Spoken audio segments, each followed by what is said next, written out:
বৃষ্টি আসতো, আল্লাহ রসুল এই দোয়াটি বেশি বেশি করে পড়তেন, আল্লাহুম্মা সাইয়্যিবান নাফিআন।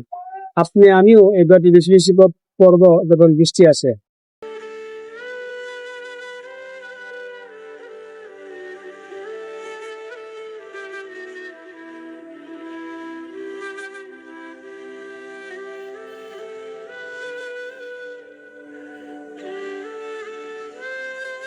সুন্দর করে বলো। কালিমার কালিমা কালিমা তৈবা তৈবা লা ইলাহা লা ইলাহা ইল্লাল্লাহু ইল্লাল্লাহু মুহাম্মাদুর রাসূলুল্লাহ মুহাম্মাদুর রাসূলুল্লাহ কালিমা তৈবা বলো। কালিমা তৈবা আসাদুল্লাহ কালিমা তৈবা লা ইলাহা কালিমা তৈবা লা ইলাহা ইল্লাল্লাহু আশহাদু আন্না মুহাম্মাদান কালিমা তৈবা লা ইলাহা ইল্লাল্লাহু মুহাম্মাদুর রাসূলুল্লাহ দুটো কালিমা হবে। বাবু তুমি গাছে উঠছো কেন? হ্যাঁ, কালিমাটা বলো তো।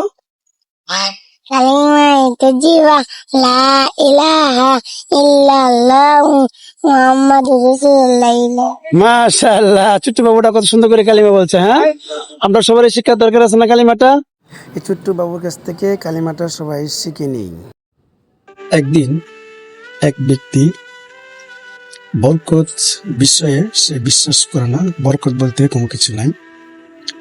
ইব্রাহিম ইবনে আদহাম রহমতুল্লাহি আলাইহির কাছে এই বিষয়ে জিজ্ঞেস করল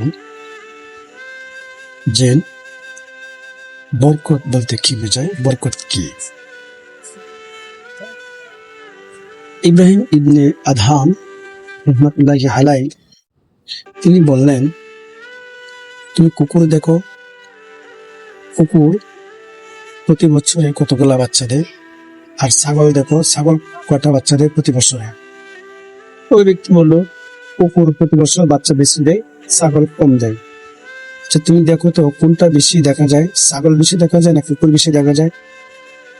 ছাগল বেশি দেখা যায়। আচ্ছা তুমি বলো তো মানুষ সবচেয়ে বেশি খায় কোনটা, কুকুর খায় না ছাগল খায় প্রতি বছর? ছাগল খায়। তাহলে ছাগল বেশি কেন, কুকুর কম কেন? কুকুরের তো খাওয়া হয় না, জন্মও বেশি দেওয়া হয়, ছাগলকে খাওয়া হয়, তারপরও সেটা বেশি দেখা যায় কেন? এটাই হলো বরকত। দেখে বরকত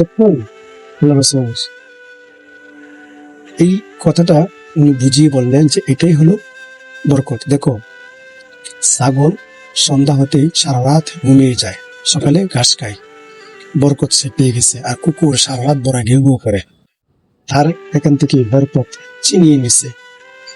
মানুষ সারা রাত মোবাইল নিয়ে ব্যস্ত থাকে, যে জায়গায় আল্লাহ রসুল বলছেন এশারে নামাজ পড়ে শুয়ে যাওয়ার জন্য, সে জায়গায় মানুষ সারা রাত জাগ্রত থাকে, ফজরের আজানের সময় ঘুমিয়ে যায় নামাজ না পড়ে। তাহলে মানুষের বরকতটা কোথায় থেকে আসবে? এই হলো বরকত। বরকত আল্লাহ আল্লাহ রসুলের তরিকায়, আল্লাহ কোন মেনে মুসলিমের তরিকায় যদি চলতে পারেন, প্রত্যেকটা কাজে আপনি বরকত পেয়ে যাবেন।